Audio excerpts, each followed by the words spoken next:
ఒకసారి కరోనా కలకలం మొదలైంది. మొత్తం 8 పాజిటివ్ కేసులు నమోదైతే అందులో 2 మృతి చెందినట్లుగా తెలుస్తోంది. కడప జిల్లాలోనే 2 మరణాలు నమోదయ్యాయి. రాజంపేటలో ఒక వ్యక్తి, అలాగే మాసాపేటలో మరో వ్యక్తి మృతి చెందినట్లుగా తెలుస్తోంది. దీంతో ఇప్పుడు ప్రజల్లో మళ్ళీ మరొకసారి భయం మొదలవుతోంది. కడప ప్రభుత్వ జనరల్ హాస్పిటల్లో ప్రత్యేక కోవిడ్ వార్డులను కూడా ఏర్పాటు చేస్తున్నారు. ఆక్సిజన్, వెంటిలేటర్ సౌకర్యాలు ఏర్పాటు చేశారు. 24 గంటల పాటు అత్యవసర వైద్య సేవలు అందేలా ప్రత్యేక వైద్య బృందాలను కూడా నియమించారు. కోవిడ్ కేసులను గోప్యంగా ఉంచడంపై ఇప్పుడు డిఎంహెచ్ఓను వైసీపీ ఎమ్మెల్యేలు, ఎమ్మెల్సీలు నిలదీస్తున్నట్లుగా తెలుస్తోంది. ప్రభుత్వ వైఖరి ఇదేనా? ఇలా మరొకసారి కరోనా మహమ్మారి విజృంభిస్తూ ప్రజలు ప్రాణాలు కోల్పోతుంటే కనీసం ఈ డీటెయిల్స్ని బయటకు చెప్పరా? ప్రజలు జాగ్రత్తగా ఉండేవాళ్ళు కదా అంటూ వైసీపీ నాయకులు స్థానికంగా ఆందోళన వ్యక్తం చేస్తూ వారిని నిలదీస్తున్నట్లుగా తెలుస్తోంది. మరొకసారి కేసులు నమోదవడం, ఇప్పటికే 2 ప్రాణాలు కోల్పోవడం, మొత్తం 8 పాజిటివ్ కేసులు అయితే సంచలనం రేపుతోంది. మధ్యలో కొన్ని కరోనా కేసులు, ఇది కరోనా పూర్తిగా పోదు, కరోనా కేసులు వస్తూ ఉంటాయి, ఏదో మైల్డ్ ఫీవర్ వస్తుంది, కొన్ని సిమ్టమ్స్ కనపడతాయి, టాబ్లెట్స్ వాడితే పోతుంది అని చెప్పారు. But now it's more dangerous. అంటే ఒకవేళ ఏదైనా మ్యూటేట్ అయిందా, మరింత డేంజరస్గా కరోనా మ్యూటేట్ అయిందా అనేటువంటి అనుమానాలను కూడా లేవనెత్తుతున్నటువంటి పరిస్థితి కనపడుతుంది. ఈ అంశానికి సంబంధించి డీటెయిల్స్ తెలుసుకుందాం. కిషోర్ జాయిన్ అవుతున్నారు, మా ప్రతినిధి. కిషోర్, 8 కేసులు నమోదయ్యాయి, 2 ప్రాణాలు కోల్పోయారు అంటూ తెలుస్తోంది. మరి డిఎంహెచ్ఓ దీనికి సంబంధించి డీటెయిల్స్ ఎందుకు రిలీజ్ చేయలేదు? అక్కడ అసలు పరిస్థితి ఏంటి? నందు, కడప జిల్లాలో కరోనా కలకలాన్ని సృష్టిస్తుందనే చెప్పాలి. గత 2 రోజులుగా కరోనా కేసులు నమోదు కావడంతో కూడా ఒక రకంగా అధికారులు దీన్ని గోప్యంగా ఉంచడాన్ని కూడా అటు ఈ రోజు జరిగినటువంటి జెడ్పీ సమావేశంలో కూడా వైసీపీ ఎమ్మెల్యే డాక్టర్ సుధా, అదేవిధంగా ఎమ్మెల్సీ రమేష్ యాదవ్ ఇద్దరు కూడా కరోనా కేసులు నమోదవుతున్న నేపథ్యంలో వైద్య శాఖ ఎందుకు ఈ వ్యవహారంలో గోప్యంగా ఉంచుతుంది, అసలు ప్రజలకు అవగాహన కల్పించాల్సినటువంటి అధికారులు కూడా నిమ్మకు నేర్చుకుంటూ వ్యవహరించడంపైన కూడా నిలదీసిన పరిస్థితి. మరోవైపు ఇప్పటికే 2 మృతి చెందినట్టు కూడా ప్రచారం జోరుగా సాగుతున్న నేపథ్యం కాబట్టి ఖచ్చితంగా దీనిపైన పూర్తి స్థాయిలో ప్రజలకు అవగాహన కల్పించాలని, అదేవిధంగా ఎన్ని కేసులు నమోదయ్యన్నప్పుడు ఒక్కసారిగా డిఎంహెచ్ఓ తనకు సంబంధించినటువంటి సమాచారాన్ని కూడా ఇవ్వడం జరిగింది. 2 కరోనా కారణంగా, అంటే ఒకరు కడప నగరం మాసాపేటకు చెందినటువంటి వ్యక్తి, మరొకరు రాజంపేట ఈడిగపాలెం చెందినటువంటి మరో వ్యక్తి, 2 కూడా మృతి చెందడం జరిగింది. ఈడిగపాలెం చెందినటువంటి వ్యక్తి ఏలూరులో చికిత్స పొందుతూ మృతి చెందడం జరిగింది. మృతి చెందినటువంటి వ్యక్తి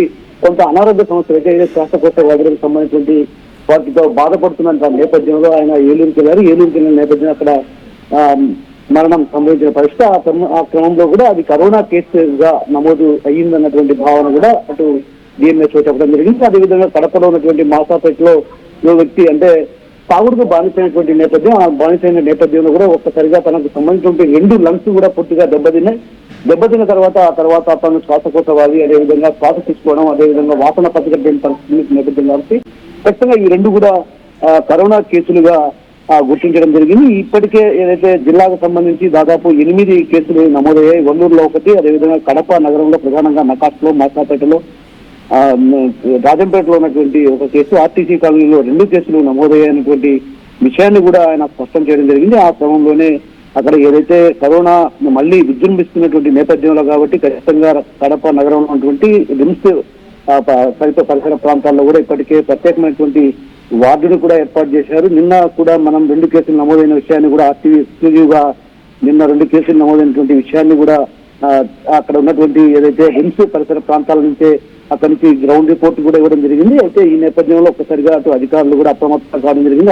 అప్రమత్తమైనటువంటి అధికారులు రిమ్స్ రిమ్స్ ప్రాంగణంలో కోవిడ్ కి సంబంధించి ప్రత్యేక వార్డుని కూడా కేటాయించడం జరిగింది. అక్కడ బెడ్లు, అదేవిధంగా ఏదైతే వైద్యులకు సంబంధించినటువంటి వైద్య సేవలు అందించేందుకు వైద్యులను కూడా నియమించడం జరిగింది. మరోవైపు ఏదైతే మాసాపేట, నకాష్ వంటి ప్రాంతాల్లో కూడా ఇప్పటికే సంబంధిత అధికారులతో పాటు కార్పొరేషన్ అధికారులు కూడా అక్కడ పర్యటిస్తున్నారు. వారంతా కూడా అక్కడ పర్యటించి వారికి అవగాహన కల్పిస్తున్నారు. ఏదైతే కరోనా కేసులు నమోదవుతున్న నేపథ్యంలో అప్రమత్తంగా ఉండాలంటూ కూడా ప్రజలకు అవగాహన కల్పించారు. అధైర్యపడాల్సిన అవసరం లేదు, అధైర్యపడవద్దంటే.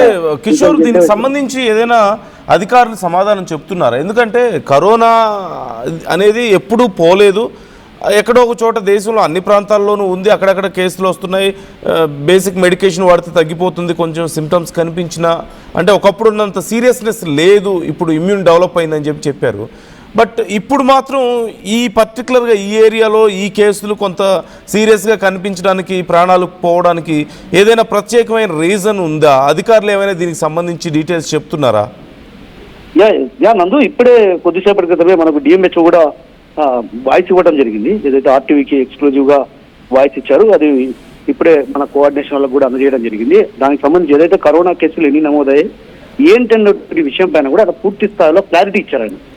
కడప జిల్లాలో ఎన్ని కేసులు నమోదయ్యాయి, అదేవిధంగా వాటికి సంబంధించి ఎన్ని వార్డులను ఏర్పాటు చేయడం జరిగింది, ప్రత్యేకించి రిమ్స్ లో ప్రత్యేకంగా వైద్య సిబ్బందిని కూడా నియమించడం జరిగిందంటూ కూడా ఆయన చెప్పడం జరిగింది. అయితే ఏదైతే మృతి చెందినటువంటి కేసులు అంటే మరణాలకు సంబంధించినటువంటి కేసులు 2 నమోదైనట్టు కూడా ఆయన వెల్లడిస్తూ కూడా ఇప్పటికే ప్రెస్ మీట్ పెట్టి చెప్పడం జరిగింది, ఆర్టీవీతో చెప్పడం జరిగింది. అయితే ఈ కరోనా కేసులు నమోదవుతున్న నేపథ్యంలో కూడా కొంత అధికారులు కూడా అప్రమత్తంగా ఉన్నారు. ఆ నేపథ్యంలోనే ప్రత్యేకమైన దృష్టి నకాష్ కావచ్చు, అదేవిధంగా ఆర్టీసీ కాలనీ, నగరంలో ఉన్నటువంటి పలు ప్రాంతాల్లో కూడా ఇప్పటికే అవగాహన కల్పించే దిశగా అడుగులు వేస్తున్నారు. ఏదైతే కరోనా కేసులు నమోదైనటువంటి మాసాపేట, ఆర్టీసీ కాలనీ, నకాష్ వంటి ప్రాంతాల్లో కూడా కార్పొరేషన్ అధికారులు ఇప్పటికే అక్కడ చేరుకోవడం జరిగింది. ఏదైతే కరోనా కేసులు, పాజిటివ్ కేసులు నమోదైన నేపథ్యం కాబట్టి వారందరినీ కూడా అప్రమత్తం చేయడం జరిగింది. ఎవరు కూడా అధైర్యపడవద్దు, ఎందుకంటే అధైర్యపడి భయపడి ఒకసారిగా మరణాలకు సంబంధించి ప్రాణాలు కోల్పోయే పరిస్థితి ఉంది కాబట్టి ఖచ్చితంగా ఆ ప్రాణాలు కోల్పోయేటువంటి ప్రమాదం ఏమీ లేదు. కాకపోతే భయపడి ఈ ప్రాణాలు కోల్పోయేటువంటి పరిస్థితి కాబట్టి ఎవరు కూడా అధైర్యపడవద్దండి. మీకు ఏదైనా పాజిటివ్ ఉన్నప్పుడు దానికి సంబంధించి పూర్తి స్థాయిలో టెస్టులు చేసి ఆ తర్వాత నిర్ధారించిన తర్వాత కరోనా పాజిటివా నెగిటివ్ అనేది నిర్ధారణ అయిన తర్వాత వైద్య సేవలు అందిస్తామంటూ కూడా అటు ప్రజలకు ఇప్పటికే అవగాహన కల్పించింది. ఈ రోజంతా కూడా కడప కార్పొరేషన్ సంబంధించిన సిబ్బంది కూడా కడప నగరంలో ఉన్నటువంటి నకాస్, ఆర్టీసీ కాలనీ, అదేవిధంగా కొన్ని ప్రాంతాలు ఏదైతే మాసాపేట వంటి ప్రాంతాల్లో కూడా పర్యటించడం జరిగింది. ఇప్పటికే ఏదైతే ఎక్కడెక్కడ కేసులు నమోదయ్యాయి కూడా వాటన్నిటిని కూడా ఇప్పటికే గుర్తించినటువంటి డిఎంహెచ్ఓ కావచ్చు, ఇతరత్ర అధికారులు కూడా వైద్య సిబ్బంది కూడా తగు సూచనలు, సలహాలు ఇస్తున్నారు. ఏదైతే కరోనా కేసులు సెకండ్ వేవ్ అంటే ఒక రకంగా రెండోసారి మళ్ళీ విజృంభిస్తున్న నేపథ్యం కాబట్టి ఇది కరోనా వైరస్ అనేది ఇంకా ఎక్కడ చనిపోయినటువంటి సందర్భాలు ఎక్కడ లేవు కాబట్టి కొంత అప్రమత్తంగా ఉండాల్సినటువంటి అవసరం ఉంది. కాబట్టి ఖచ్చితంగా దీనికి కొంత ప్రికాషన్స్ తీసుకుంటే సరిపోతుందన్నటువంటి భావన అటు వ్యక్తం చేస్తున్నటువంటి పరిస్థితి కనిపిస్తుంది. ఈ నేపథ్యంలోనే ఈ క్రమంలోనే ఒకసారిగా డిఎంహెచ్ఓ కూడా దానికి సంబంధించి వైద్య సిబ్బందికి కూడా ఇప్పటికే సూచనలు, సలహాలు ఇచ్చారు. ఎక్కడైతే పాజిటివ్ కేసులు నమోదవుతున్నాయో వారి పట్ల కూడా కొంత టెస్టులు నిర్వహించి ఆ తర్వాత వారిని క్వారంటైన్ కు పంపించే విధంగా చర్యలు తీసుకోవాలంటూ కూడా ఇప్పటికే ఆదేశాలు జారీ చేశారు. జిల్లా వ్యాప్తంగా కూడా కొంత వైద్య శాఖకు సంబంధించినటువంటి సిబ్బందికి కూడా పలు రకాల సూచనలు, సలహాలు ఇవ్వడం జరిగింది. ఇప్పటికే జిల్లా కలెక్టర్ కూడా ఈ విషయం పైన కూడా కొంత సీరియస్ గా తీసుకున్నారు. వైద్య సిబ్బంది కూడా తగు సూచనలు, సలహాలు ఇస్తున్నారు. ప్రతి ఏదైతే మండల స్థాయిలో ఉన్నటువంటి ప్రాథమిక ఆరోగ్య కేంద్రాలు కావచ్చు, సిహెచ్సీలు, పిహెచ్సీలలో కూడా ప్రత్యేకించి కొన్ని విభాగాల్లో కూడా కొంత వార్డులను కూడా ఏర్పాటు చేయాలంటూ కూడా ఇప్పటికే జిల్లా కలెక్టర్ ఆదేశాలు జారీ చేశారు. కాబట్టి ఈ కేసులు పెరగకుండా తగ్గుముఖం పట్టే విధంగా ఎలాంటి చర్యలు తీసుకోవాలి, వాటిపైన కూడా ప్రత్యేకంగా దృష్టి కూడా కలెక్టర్ తగు సూచనలు, సలహాలు ఇచ్చినటువంటి పరిస్థితి కనిపిస్తుంది. Right. Thank you Kishore, thanks for the details. మొత్తం మీద ఈ అంశానికి సంబంధించి ఇప్పుడు ఇంకొంచెం సమాచారం కూడా రావాల్సి ఉంది. ఇప్పటికే 8 కేసులు నమోదయ్యాయి, 2 ప్రాణాలు కోల్పోయారు అంటున్నారు. అయితే ఆ 2 భయపడడం వల్ల ఇతర ఆరోగ్య సమస్యలు కూడా కొంత కారణం అయి ఉండొచ్చు అనే అనుమానాలు వ్యక్తం అవుతున్నాయి. దీనికి సంబంధించి ఇప్పుడు పూర్తి స్థాయిలో అక్కడ రీసెర్చ్ జరుగుతుంది. అయితే డిఎంహెచ్ఓ దీనికి సంబంధించి రెస్పాండ్ అయ్యారు, ఆర్టీవీతో ప్రత్యేకంగా మాట్లాడారు. అసలు అక్కడ పరిస్థితి ఏంటి, ఏం జరుగుతోంది అనే వివరాలను చెప్తున్నారు. ఒక్కసారి కిషోర్ డిఎంహెచ్ఓతో మాట్లాడిన డీటెయిల్స్ చూద్దాం. అక్కడ ఏదైనా ఫీవర్, కాపు, సోర్ థ్రోట్ ఇటువంటి లక్షణాలు ఉన్న మోర్ దాన్ 5 days ఉన్న వాళ్ళ వ్యక్తులందరికీ కూడా ప్రాథమిక ఆరోగ్య కేంద్రానికి కానీ విలేజ్ హెల్త్ క్లినిక్ కానీ వచ్చి వాళ్ళు చెప్పినట్లయితే మనము డిస్ట్రిక్ట్ లో కమాండ్ కంట్రోల్ రూమ్ ఒకటి పెట్టాం సార్. దానికి వాళ్ళు అలర్ట్ చేస్తారు. అక్కడి నుంచి మన మెడికల్ టీం వెళ్ళి అవసరమైతే కాంటాక్ట్ ట్రేసింగ్, టెస్టింగ్ ఇవన్నీ చేస్తాం sir. Pneumonia with kidney failure తో అడ్మిట్ అయింది సార్ అక్కడ.